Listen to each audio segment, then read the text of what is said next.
really intrigues me is this idea, and I heard it many, many years ago. I'm not even sure of the original source where I heard it, but it goes like this. When you change the way you look at things, the things you look at change.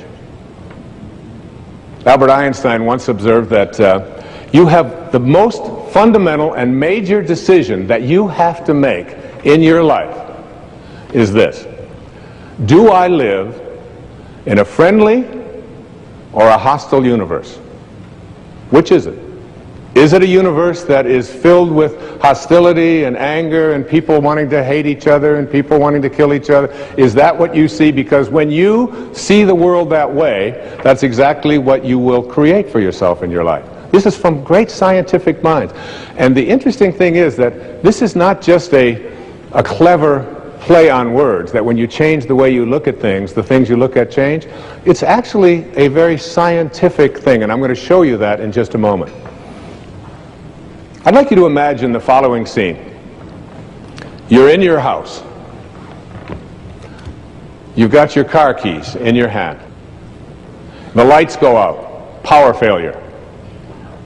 You can't see a thing. You stumble around in your living room and you drop your keys. And you look around for a moment and you realize that you're never going to find them in the dark. But you look outside and you notice that the street lights are on. So in your mind, a light bulb goes off. I'm not going to sit around here in the dark and grope around looking for my keys when there's a light on outside. I'm going to go out here under the street light and I'm going to look for my keys. Why are you laughing? This makes a lot of sense. So you're out here and you're groping around and you're looking for your keys and you're looking and looking, and your neighbor comes along and says, "What happened, Wayne?" "Well, I dropped my keys." "Oh, I'll help you look for them." And the two of us are now down here looking for our keys and looking. Finally he says to me, "Excuse me, but where did you drop your keys?" "Well, I dropped them in the house." He said, "You mean to tell me that you dropped your keys in the house and you're looking for them out here in the street light? Doesn't make any sense." And I said, "Well, it doesn't make any sense to grope around in the dark when there's light out here."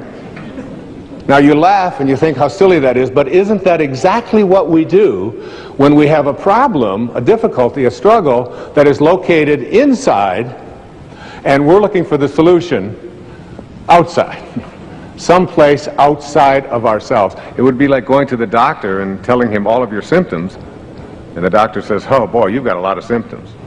And he starts writing out prescriptions.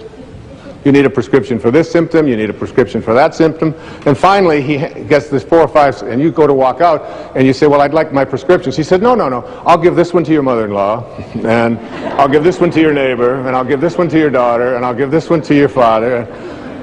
I mean, you're the one with the struggles and with the difficulties, and expecting somebody else to change or something outside of you to get better in order for you to make your life work at this level that I'm calling intention is something you have to really take a hard look at. It's in here.